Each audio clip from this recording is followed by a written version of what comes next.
Kami dari kelas 11 MIPA 4, kelompok 8, akan menjelaskan tentang bab 3, yaitu sistem hukum dan peradilan di Indonesia.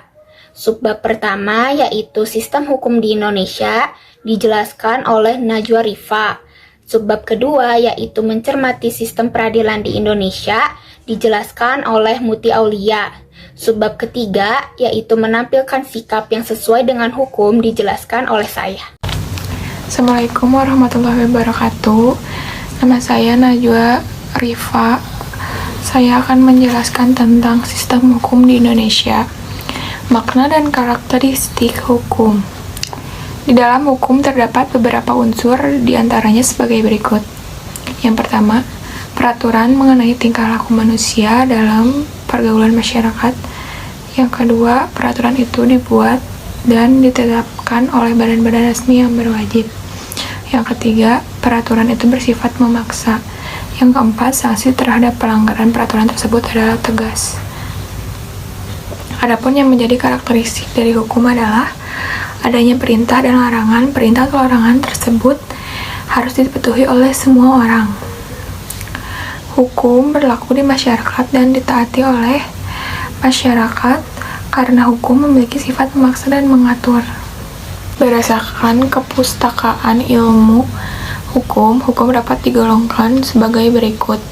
1. Berdasarkan sumbernya, berdasarkan tempat berlakunya, berdasarkan bentuknya, berdasarkan waktu berlakunya, berdasarkan cara mempertahankannya, berdasarkan sifat, berdasarkan wujudnya, dan berdasarkan isinya. Dan ada pula tata hukum di Indonesia. Tata hukum bertujuan untuk mempertahankan, memelihara, dan melaksanakan tertib hukum bagi masyarakat suatu negara, sehingga dapat dicapai ketertiban di negara tersebut. Tata hukum Indonesia merupakan keseluruhan peraturan hukum yang diciptakan oleh negara dan berlaku bagi seluruh masyarakat Indonesia yang berpedoman Undang-Undang Negara Republik Indonesia tahun 1945.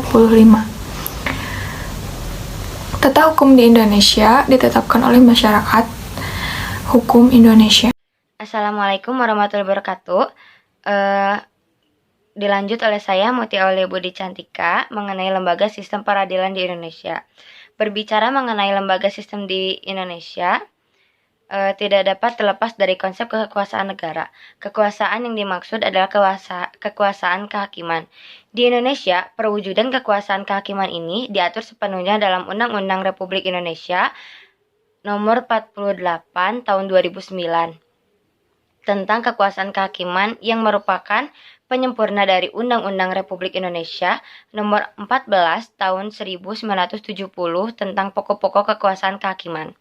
Kekuasaan kehakiman di Indonesia dilakukan oleh Mahkamah Agung. Badan peradilan yang berada di bawah Mahkamah Agung meliputi badan peradilan yang berada di lingkungan peradilan umum, peradilan agama, peradilan militer, dan peradilan tata usaha negara serta oleh sebuah Mahkamah Konstitusi. Lembaga-lembaga tersebut berperan sebagai penegak keadilan dan dibersihkan dari setiap intervensi atau campur tangan, baik dari lembaga legislatif, eksekutif, maupun lembaga lainnya. Proses peradilan dilaksanakan di sebuah tempat yang dinamakan pengadilan. Dengan demikian, terdapat perbedaan antara konsep peradilan dengan pengadilan.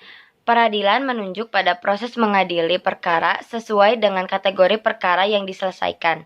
Adapun pengadilan menunjuk pada tempat untuk mengadili suatu perkara atau tempat untuk melaksanakan proses peradilan guna menegakkan hukum. Dari uraian tersebut dapat dirumuskan bahwa lembaga sistem peradilan di Indonesia atau nasional sama artinya dengan pengadilan negara, yaitu lembaga yang dibentuk oleh negara sebagai bagian dari otoritas negara di bidang kekuasaan kehakiman dengan sumber hukumnya peraturan perundang-undangan yang berlaku di dalam negara. Pengadilan secara umum mempunyai tugas untuk mengadili perkara hukum dengan tidak membeda-bedakan orang. Pengadilan tidak boleh menolak untuk memeriksa, mengadili, dan mengutus suatu perkara yang diajukan dengan dalih bahwa hukum tidak ada atau kurang. Pengadilan wajib memeriksa dan mengadili setiap perkara peradilan yang masuk. Dilanjut oleh saya Nasira akan menjelaskan tentang subbab ketiga, yaitu menampilkan sikap yang sesuai dengan hukum. Dalam kehidupan bermasyarakat, berbangsa, dan bernegara, kita tidak dapat mengabaikan aturan dan hukum yang berlaku. Agar memiliki lingkungan yang aman, tertib, dan nyaman, diperlukan kebersamaan dalam menaati peraturan yang ada.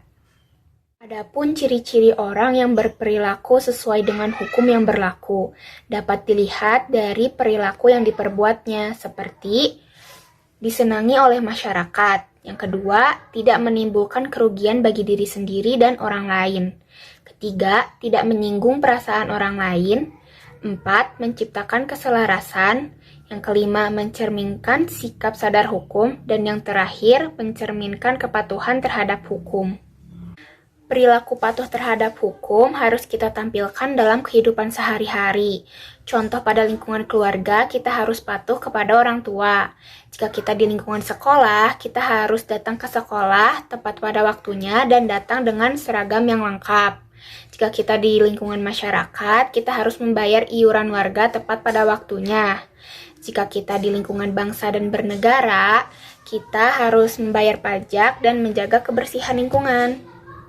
Nah, selain mengetahui perilaku yang sesuai dengan hukum, kita juga perlu tahu nih perbuatan dan perilaku yang bertentangan dengan hukum agar kita tidak melakukan perilaku tersebut. Ketidakpatuhan terhadap hukum dapat disebabkan oleh dua hal. Yang pertama, pelanggaran yang dilakukan sudah dianggap kebiasaan, bahkan kebutuhan. Yang kedua, hukum yang berlaku tidak sesuai lagi dengan tuntutan kehidupan. Contoh pelanggaran hukum di lingkungan keluarga yang pertama membangkang kepada orang tua, yang kedua bangun kesiangan, dan yang ketiga menonton TV sampai larut malam. Jika kita berada di lingkungan sekolah, pelanggaran hukumnya seperti mencontek saat ulangan dan bolos sekolah. Jika kita berada pada lingkungan masyarakat, pelanggaran hukumnya seperti membuang sampah sembarangan, dan berada pada lingkungan bangsa dan negara, pelanggaran hukumnya tidak membayar pajak dan tidak mematuhi peraturan lalu lintas. Untuk mencegah terjadinya pelanggaran terhadap hukum seperti contoh sebelumnya, maka dibuatlah sanksi dalam setiap hukum tersebut. Nah, sanksi itu beragam-ragam bentuknya, ada sanksi sosial, sanksi hukum, dan sanksi psikologis. Walaupun jenis dan sifatnya beragam, tapi tujuannya sama, yaitu mewujudkan ketertiban. Sekian dari kami kelompok 8, maaf bila ada kesalahan, dan semoga bermanfaat. Wassalamualaikum warahmatullahi wabarakatuh.